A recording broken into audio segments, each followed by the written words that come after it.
Yeah, Brian, we just saw the motorcade, the following vehicles leave this medical examiner's office in Taylorsville, following the two hearses as they bring the two officers who were killed in the line of duty just last night up north to Box Elder and Cache counties. Tonight, we know the names and we know the faces of the two officers who were shot to death last night. We want to show them to you now.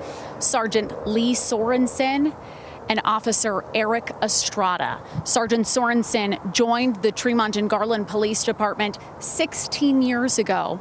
Officer Estrada just joined them earlier this year. We are thinking of their families, we're thinking of their loved ones, their colleagues, and their surrounding communities at this time tonight.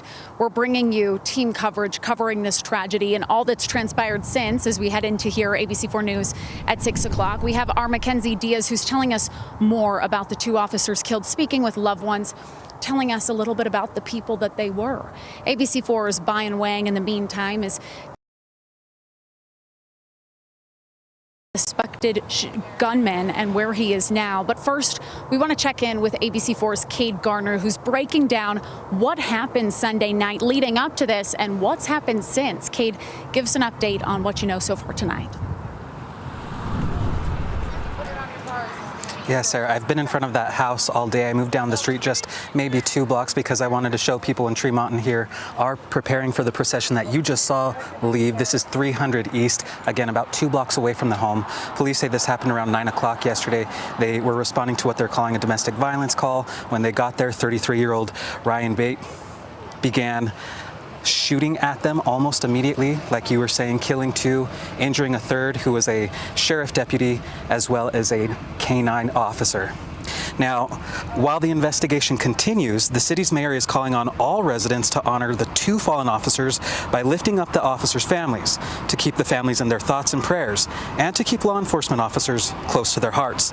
Scouts were some of the very first people to heed that call, spending the afternoon lining the streets like 300 East with American flags as a way to welcome the officers home.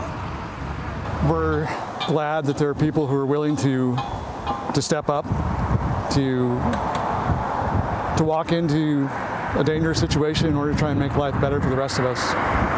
And their sacrifice will not be forgotten. That's what they do, selfless service.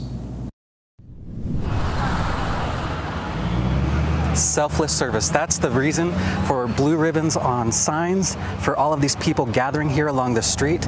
Now, all city offices were closed today at noon. Part of that was so that they could get ready for this procession. It was also so that people could mourn. Again, we're going to keep you updated with all the information as we gather it, both here on air and online at abc4.com. Live in Tremonton, Cade Garner, back to you. We will follow along on those updates closely, Cade. Thank you very much. He mentioned the people in mourning, and we're seeing that not just in Tremonton, but really across the state here in Taylorsville.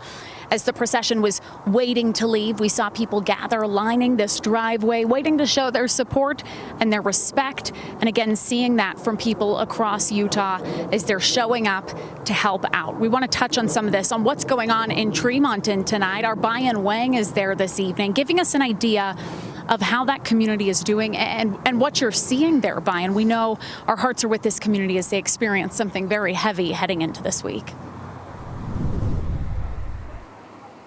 It's a very heavy undertaking that they are experiencing right now. It's impacting them in many different ways. Some are praying, some are embracing each other, others are out here smiling, just trying to help so that the folks who are gathering on both sides of Main Street, waiting for that procession, are comfortable as they wait for that procession to make its way through here in Tremonton before heading up to Logan.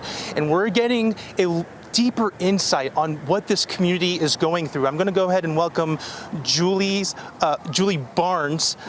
You've been a resident here in Tremonton for more than 20 years. This is hitting really close to home for you because Officer Sorensen, one of the fallen officers, was your neighbor. How are you holding up? Yeah, I mean, I think our whole neighborhood has been hit really hard. They've all come together, messages between each other. How do we help the family?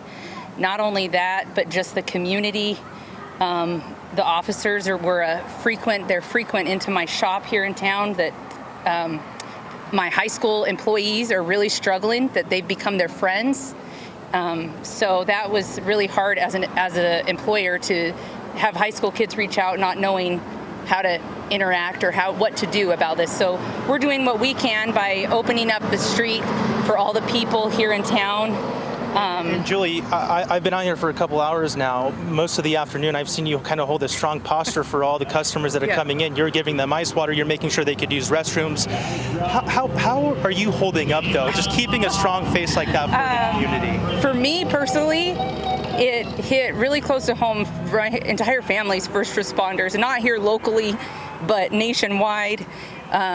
My brother is a firefighter in Brigham City and had to go in to help cover, so that the ones on shift had to come out and help Tremonton.